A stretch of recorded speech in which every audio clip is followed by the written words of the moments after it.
लेखना बहन कुछ बताएगी अब आप लोगों को। हाँ, सच साहिब। बहन जी बताओ बहन जी, जो भी घटनाक्रम है आपने किस प्रकार से हैंडल किया, कैसे? ये थोड़ी तकलीफ हुई, नहीं ऐसा नहीं, पर परमात्मा हर पल हर क्षण मेरे साथ ही थे, हमारे सबके साथ थे। थोड़ा सा लगा कि शायद बंद करवा सकते हम, पर नहीं, परमात्मा खुद ही आगे ही खड़े थे हमारे साथ, क्योंकि हर पल हमारे साथ या क्या आगे ही खड़े रहते। पर एक हमको बात समझ में आई कि हमको पुलिस शासन ने बता दिया कि जो हम ये समझते हैं कि जो पीला पर्चा आ रहा है वो परमात्मा के हिसाब से नहीं आ रहा है, क्योंकि एक बार कोई अंदर जा रहा है तो वो वहाँ से कुछ लिखावट या कुछ भी यहाँ नहीं आती है, वो इनका हिसाब से ये पीले पर्चे निकालते।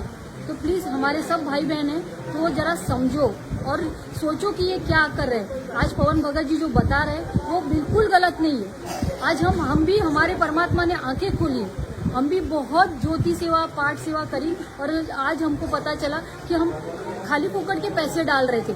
आज इधर उधर उन्होंने पैसे डाले, सचमुच हमको तकलीफ हो रही थी तब, पर अभी आज हमको बिल्कुल भी तकलीफ नहीं हो रही है। आज हमको अच्छा मार्ग मिल गया है और परमात्मा ने हमारी सबकी आंखें खोली और ये अच्छा मार्ग हमें दिखा दिया। करवाया तो उधर बुलाया था ना कार लेके। और बहन जी आपको कुछ बात बताएंगी कि हाँ, जैसे मैं खुद बोल रही हूँ कि मेरी आंखें किस तरह खुल गई। जैसे मैं वाशी से रहती हूँ, वाशी नवी मुंबई में, और अचानक एक बार जैसे अभी 1 साल होने को आया, जैसे अपने गुरुजी के भाई महेंद्र भगत जी और देशराज भगत जी ये कारलेर नामदान केंद्र पे आए थे और हमको बुलाया था कि जो कोई दृढ़ भगत हो तो वो यहाँ पे आ जाए, क्योंकि हमको क्या षड्यंत्र करने के लिए बुलाया था कि पवन भगत जी से हम जैसे बात करेंगे और उसके बाद उनको बोलेंगे कि हमको पैसे आपको देने, कि हम अभी आप जो खुद पवन भगत जी बोल रहे हैं कि उनको पैसे नहीं देने, तो जैसे हम बोलेंगे पवन भगत जी तो अभी हमारी दान जो हम दे रहे दशमांश वो आपको दे रहे तो हम कैसे दें, तो आपका जो अकाउंट नंबर है वो हमको दे दो।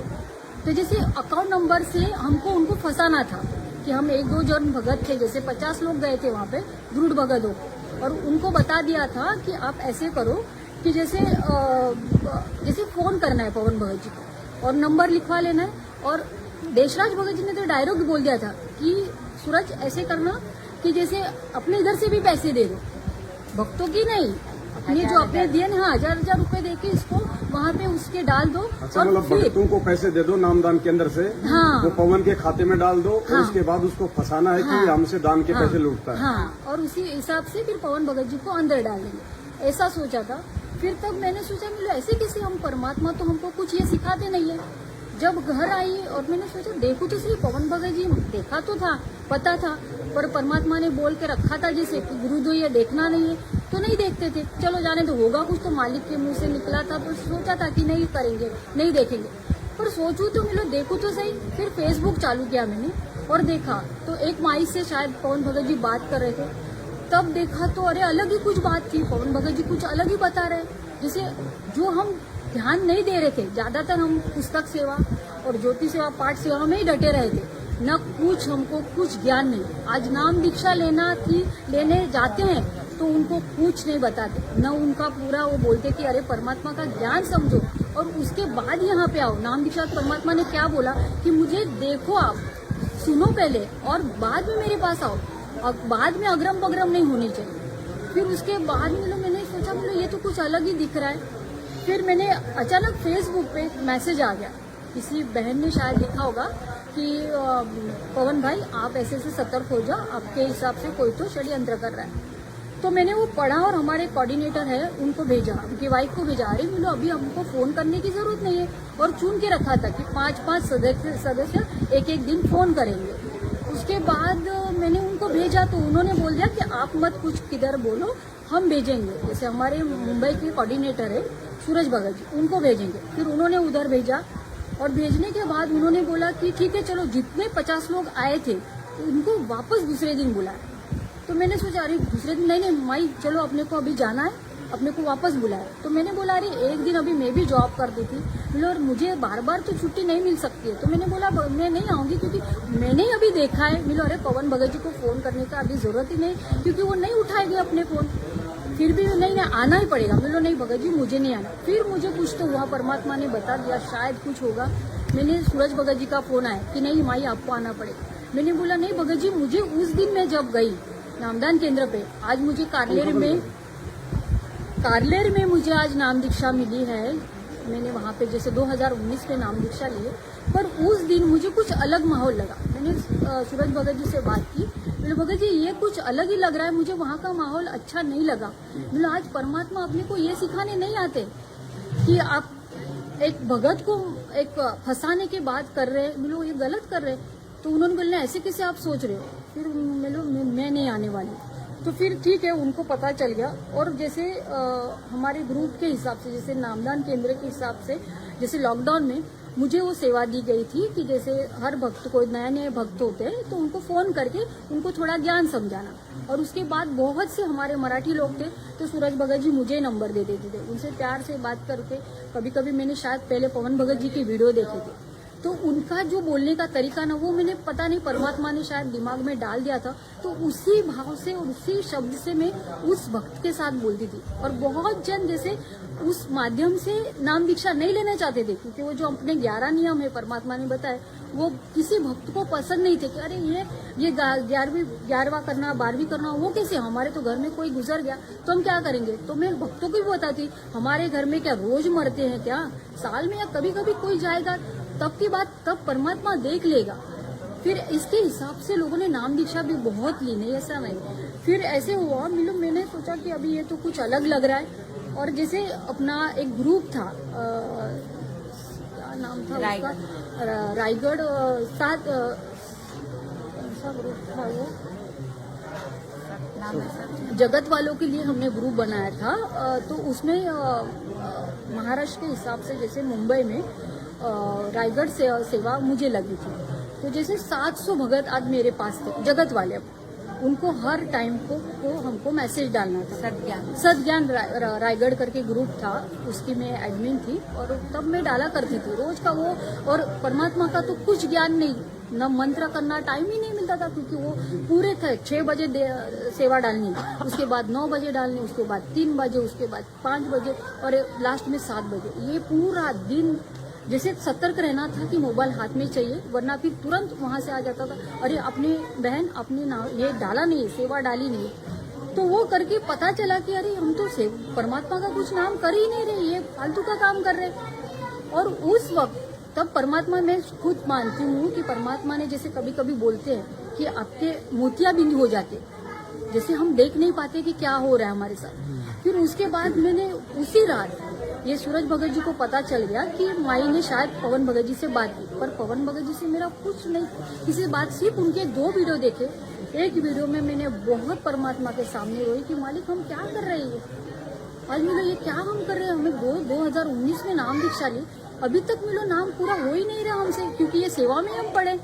उसके बाद मैंने सोचा मिलो नहीं, अभी अपने को बहुत उस टाइम में जॉब करते करते, आज मेरा छोटा सा क्यों नहीं, आज पार्लर है। आप सबको लगता होगा, पवन भगत जी ने भी बहुत बार बोला कि पार्लर की सेवा मत करो, पर मुझे ऐसे लगा कि आज जो 650 साल परमात्मा आए थे, तब वो धागे से जैसे चद्दर बनाते ना, तो मुझे लगा कि वो धागा मुझे आज परमात्मा ने दिया कि बेटा इससे तू रोजी रोटी कर ले, मैं जब तक आता हूँ तब तक, वो जब आ जाएंगे तो ये मेरा सब छूट जाएगा। जो परमात्मा ने जो छोटा सा मेरे पेट के लिए जो काम दिया वो मैं कर रही हूँ।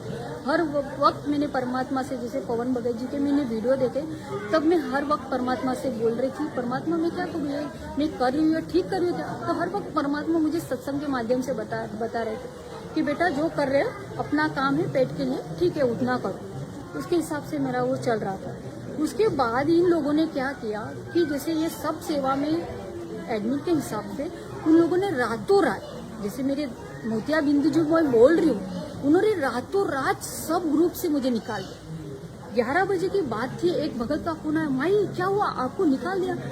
और मैंने देखा, मिलो अरे बाप रे ये क्या होगा। रात को हम सो ही गए थे मेरे भगत जी और हम सोए, दंडवत किया मालिक के सामने, रोई, मिलो मालिक ये रातों रात तूने क्या कर दिया।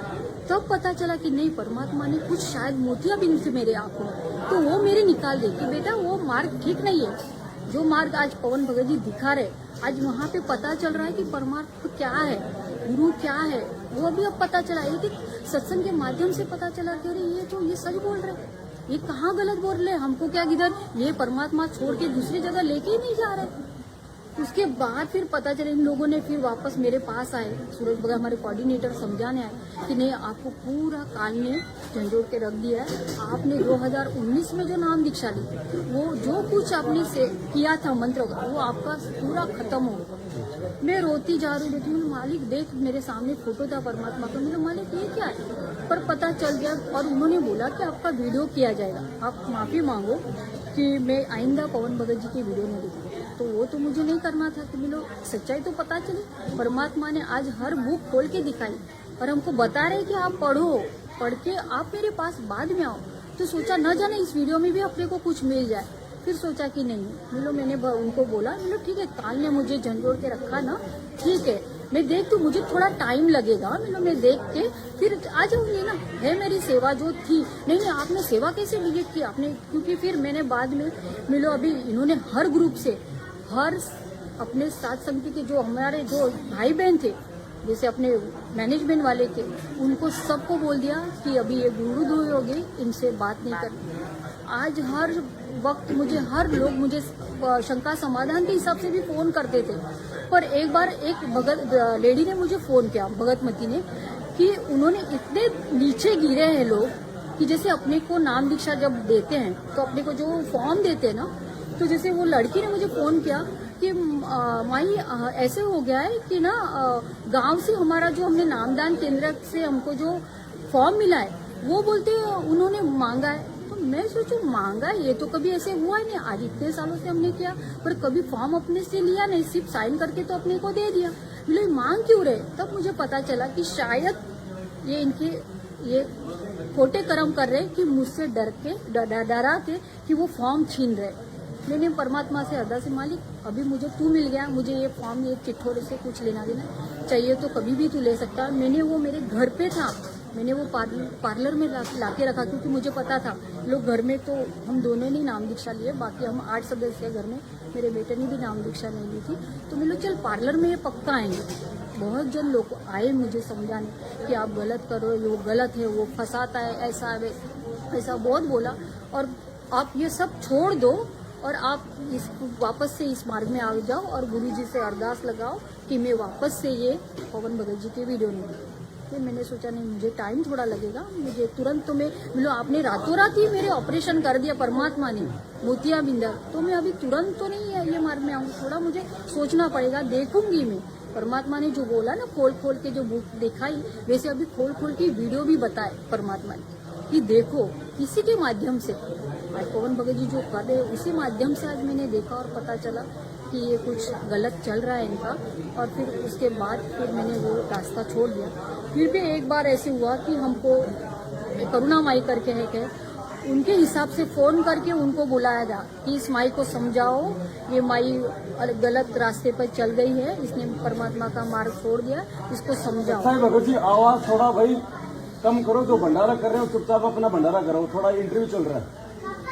फिर उसके बाद करुणा माई हमेशा समझाती अरे नेहा छोड़, ये नहीं ऐसा नहीं है। फिर मैंने सोचा नहीं माई को भी मैंने बहुत सफर किया, माई ध्यान देना हमारे ज्योति के हर महीने के पैसे, अभी मैं बोलना नहीं चाहती पर ज्योति के हर वक्त पैसे करुणा माई ने भी बहुत पैसे का दान किया है, पर वो उसके जब देते थे ना दान तो अलग है। और तब मुझे कब पता चला अरे लॉकडाउन हो गया था, हाँ 4-4 महीने लोग घर पे बैठे थे और परमात्मा अपना कैसे बोल सकता है कि 4 महीने के बाद वापस बोल सकता है कि अरे सेवा करो, पाठ प्रकाश करो। अरे लोगों को खाने के लिए पैसे नहीं और अपना परमात्मा अपने कैसे पैसे मांगेगा।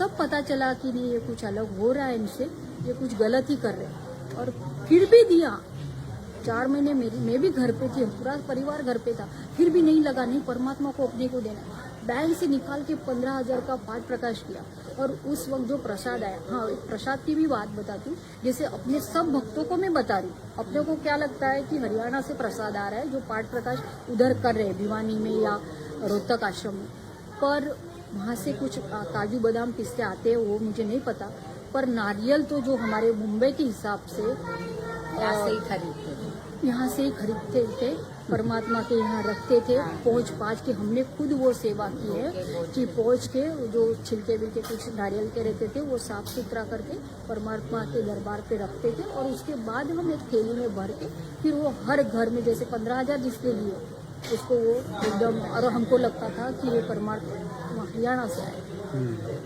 वो उस वक्त का जो प्रसाद था, पता नहीं परमात्मा का कुछ तो थी लीला, पर मैं नहीं खा पाई क्योंकि वो अलग ही लगा कि नहीं ये कुछ तो अलग है, नहीं खा ही नहीं पाई। परमात्मा ने नहीं खिलाया। आज तक भी वो नारियल मेरे पास वैसे ही पड़ा है। बोलो ठीक है विसर्जन करूँगी।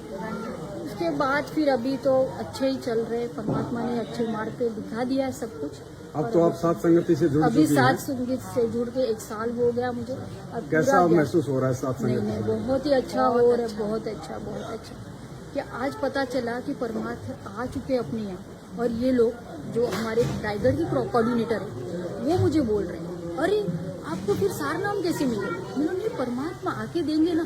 अरे वो नहीं आएंगे तो अरे आपको उनको पता है उनको सजा कैसे मिली, जन्म की मिली। तो आज मुझे पता चला, आज ये जो परमात्मा ने ही अपने को दिखाई है वो कि मैं खुद आऊंगा, तो फिर क्या ये आने वाले नहीं है? वो उधर ही है, जेल धाम में ही बैठने वाले हैं क्या? आज जो अपने जो भविष्य वक्ता है उन्होंने जो बताया है कि ये साल में ये होगा तब आएगा ये परमात्मा, तो क्या अभी क्या सोचेंगे क्या आएगा फिर? ऐसे ही बोले। फिर मैंने सोचा कि नहीं ये कुछ अलग ही इनको परमात्मा मतलब सतलोक आश्रम मैनेजमेंट हरियाणा को लगता है कि अब गुरुजी नहीं आएंगे, अब जेल से बाहर नहीं आने वाले हैं, उनके ऊपर आजीवन उम्र कैद की सजा हो चुकी है, और सारा सिस्टम हम लोगों के थ्रू ही होगा। हाँ बस ऐसे ही सबको लग रहा है। पर तो ये महाराष्ट्र गलत के जो भाई बहन है उनको आप क्या मतलब एक संदेश देना चाहेंगे? नाही, मी सगळ्यांना नमस्कार करते, साहेब म्हणते की खरोखर डोळे उघडा, जसे माझे आज उघडले। आज बऱ्याच संगतीला म्हणजे आपले जे सगळे माझे भाऊ बहीण होते त्यांना आज सगळे जे माझ्याशी फोन करत होते त्यांना सगळ्यांना तुम्ही बंद करायला लावलं, पण आज परमेश्वराने मला हजारो लोक दिले, म्हणजे आमची तुम्हाला आपल्या सातसंगतीमध्ये वाटतात की 150-250 लोक, पण 150-250 लोक नाहीयेत, हजाराच्या संख्येने आहेत। गुरुजीने जे सांगितलेत की जे सुरमा जाणार आहेत ना ते सगळे नाही जाणार। आपण जे आता एवढे आपण 3 लाख वगैरे करोडो बोलतायत, ही सगळी सतलोकमध्ये नाही जाऊ शकणार मला तरी वाटते। कारण की 650 वर्ष असताना आपण त्या गणिकेला जर घेऊन हत्तीवर फिरले तेव्हा आपण मुख मोकलं की नाही, आपण सगळ्यांनी सोडलं त्यांना। मग आता आपण काय गॅरंटी की ते आपल्याला घेऊन जातील? क्या गारंटी क्या है कि वो परमात्मा अपने को इस जन्म में लेके जाएगा? क्योंकि हम भी अभी कर्म ही कर रहे हैं, गलत ही काम कर रहे हैं, कैसे लेके जाएंगे? तो वो सूरमा जो लेके जाने वाले हैं वो शायद मुझे लग रहा है कि यही होंगे, साथ संगति वाले होंगे। तो प्लीज जो कुछ भगत भाई देख रहे हैं तो वो प्लीज इस मार्ग में आओ, देखो। पहले अभी जैसे परमात्मा ने बताया ना कि देखो, बुक खोल के, वैसे वीडियो भी देख के देखो, वो कुछ गलत नहीं बोल रहे हैं, अपने ही तरह ही भाई है, वो कुछ गलत बोल ही नहीं रहे। तो वो देखो और समजो, खरंच सांगते, सब बघून घ्या, ह्याच्यात काही खंडित होत नाहीये। आज खंडित झालं असतं, आज सूरज भगतजी मुंबईचे संभा कोऑर्डिनेटर, आज बरेचसे लोक होते, त्या लोकांनी माझ्याबद्दल जे काय काय बोलले असते की तुम्ही काळाने तुम्हाला अडकवलंय, तुम्हाला असं केलंय, पण आज मी व्यवस्थित आहे। आज माझे 2 काय म्हणतो ना की आपण सुखाची आज भाकरी मी खात आहे। तर तुम्ही पण समजा आणि बघा खरोखर की साथ संगतीमध्ये आल्याशिवाय तुमचं पण कल्याण नाही, माझ्या मते तरी वाटते। आज हळूहळू बरीच संख्या वाढत चालली आहे। आज आम्ही अलिबागमध्ये जो हा कार्यक्रम केला आहे, खूप त्रास झाला आम्हाला, नाही असं नाही, पण म्हणतो ना तो परमेश्वर स्वतः पुढे होता आमच्याशी। आज आम्हाला बऱ्याच पोलीस आमच्या दारात पण येऊन गेले, पण आज परमेश्वर, आज आम्हाला परमात्माने, असं मला वाटते, आज गुरुजी सत्संग के माध्यम से मुझे बताते थे। जैसे मैंने बोला कि मालिक मैं साथ संगति का कार्यक्रम करना चाहती हूँ, तो परमात्मा ने उसी सत्संग ने मुझे बता दिया, बेटा तुझे मिनी सतलोक दिखा दूंगी वहाँ पे। आज मुझे वही, आज मेरे भाई बहन आए और हम आराम से, अभी पवन भगत जी भी आ गए हैं, अब आराम से साथ संगति होगी। और सिर्फ वही मैं बोल रही हूँ कि बार बार मत परमात्मा को तकलीफ दो। ये आप इतने 100 जन यहाँ पे आते हो, 500 लोग आते हो रुकवाने, गलत है। परमात्मा ने जो बोला था ना कि मेरा मुंह काला मत करो, हम काला नहीं करें, हम बाहर डीजे लगा के उनका कार्यक्रम नहीं रख रहे। हमारे घर में जो जिसकी झोपड़ी है, जो जिसका रूम है, उसमें हम साथ संगति कर रहे। तो हमको मत रोको, आप भी हमारे साथ जुड़ जाओ, हम साथ मिलके परमात्मा के साथ जाएंगे ना। आज परमात्मा जो आने वाले बाहर है, वो हम सबको मिलके ही आने वाले हैं। तो प्लीज एक विनती है आपसे कि आप बस छोड़ दो अभी ये। और महेंद्र भगत जी से भी बात करूँ, मंजू दीदी से भी बोल रही हूँ माई कि अपने पिताजी हमारे सबके भी पिताजी हैं। तो प्लीज आप भी सोचो ना, कुछ तो होगा ना, कुछ तो होगा।